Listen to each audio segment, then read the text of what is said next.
Your fingers are numb. Your back is a screaming knot of pure misery. And for the 10th hour today, you're staring into a pan of mud, praying to see a flicker of yellow. This isn't the grand adventure the posters promised. This is a special kind of cold, wet, back-breaking hell. Suddenly, two men downriver start shouting. A shovel is thrown. A fist flies. Then the sharp crack of a pistol shot echoes through the canyon. Everyone looks up for a second, then goes right back to panning, claim jumping. Just another Tuesday. You swirled the pan again, the icy water sloshing over your raw knuckles. You left a perfectly good, if soul-crushingly boring life for this. All for a dream. All for the whisper of a single word. Gold. Rewind 1 year. You're on a farm in Missouri, and your life is a repeating cycle of dirt, sweat, and disappointment. Your wildest ambition is a pig that doesn't die before winter. Then the news arrives, carried on breathless letters and sensational newspaper headlines from out west. Wow. Gold discovered in California! Nuggets the size of your fist just lying in the rivers! The fever hits you like a physical illness. Gold fever. It's more contagious than the plague and twice as foolish. You sell the farm, kiss your bewildered family goodbye, and pack a wagger with a pickaxe, a pan, and way too much optimism. Your wife thinks you're insane. Well, she's probably right. But the posters showed happy men holding up massive gold nuggets, not frost-bitten farmers dying of dysentery. How bad could it be?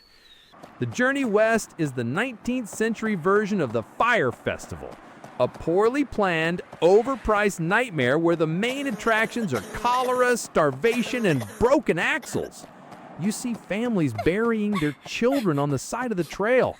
You see men give up and turn back, their dreams shattered before they even saw a mountain. You push on, fueled by stubbornness and the dwindling belief that you're one of the smart ones.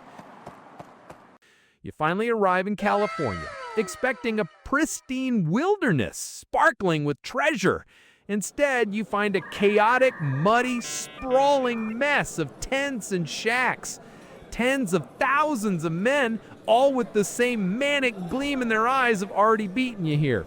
The rivers aren't sparkling. They're brown and choked with the silt of 1,000 desperate prospectors.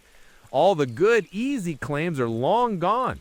You finally stake a claim, which is a fancy term for finding a patch of miserable riverbank that no one's shot you for yet.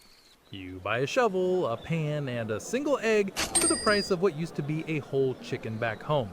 Welcome to the boomtown, where inflation makes today's housing market look quaint. The guys getting rich aren't the prospectors. They're the ones selling you the shovels. Your new life begins. Wake up before dawn, stumble to the river, stand in freezing water for 12 hours, swirling gravel until your arms feel like they're going to fall off.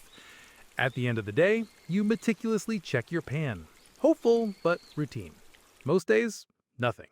On a good day, a few flakes of color. Tiny specks of gold dust worth just enough to buy you a plate of beans and a shot of whiskey that tastes like turpentine. Your home is a canvas tent that's about as waterproof as a tea bag. Your diet is beans, hardtack biscuits that could break your teeth, and whatever squirrel you manage to shoot. You get the quick step. Dysentery from the contaminated river water. Your teeth start to get loose from scurvy. You haven't had a real conversation in months that wasn't about the price of gold or a threat over a claim boundary. Months pass. You're thinner, harder, and your optimism has been eroded down to a single, stubborn nub. You've upgraded from a simple pan to a rocker. A wooden cradle you have to constantly rock back and forth to separate the gold. It's more efficient, but just as soul-destroying. Then one afternoon, you see it. Tucked into the black sand at the bottom of your rocker is not a flake, not a speck of dust, but a lump. A solid, heavy, thumb-sized nugget of pure, beautiful gold. Your heart stops. You snatch it up, your hands shaking. It's real. After all the misery, all the freezing water and bad food, it's finally real. You let out a whoop that echoes down the canyon. For the first time, other prospectors look at you not with pity, but with raw, naked envy. You stumble into the nearest settlement, a muddy street lined with saloons and a single, very busy assayer's office. You slam the nugget on his counter. He weighs it, tests it, and slides a heavy pouch of gold dust back to you. It's more money than your father made in 5 years of farming. That night, you're the king of the saloon. You buy a steak, your first in over a year. You drink real whiskey, not the cheap poison you're used to. You play poker, your pouch of gold sitting proudly on the table. You feel invincible. A man with a slicked back hair and dead eyes sits down across from you. He's a professional gambler, a shark in this little pond of desperate fish. But you're drunk on gold and whiskey. You bet big. You lose. You bet bigger, trying to win it back. The cards are a blur. The whole saloon is watching. One final hand. All or nothing. You've got a good hand, a great hand. You push your entire pouch into the middle of the table. The gambler doesn't even blink. He lays down his cards. He wins. Oh my God! Just like that, it's gone. A year of misery, a moment of glory, and a night of stupidity. You stumble out of the saloon, your pockets empty, the laughter of the crowd ringing in your ears. The gold rush moves on. The easy gold is gone. Big mining companies with hydraulic hoses and stamping mills move in, tearing apart the mountainsides. They offer you a job, wage labor, working for the company. You've come full circle from a farmer working his own land to a prospector chasing a dream to a faceless cog in someone else's machine. You never go home. You're too ashamed to face your family with nothing but broken health and a story of failure. You die in California, buried in an unmarked grave on the land you once worked. Here's the final cruel joke.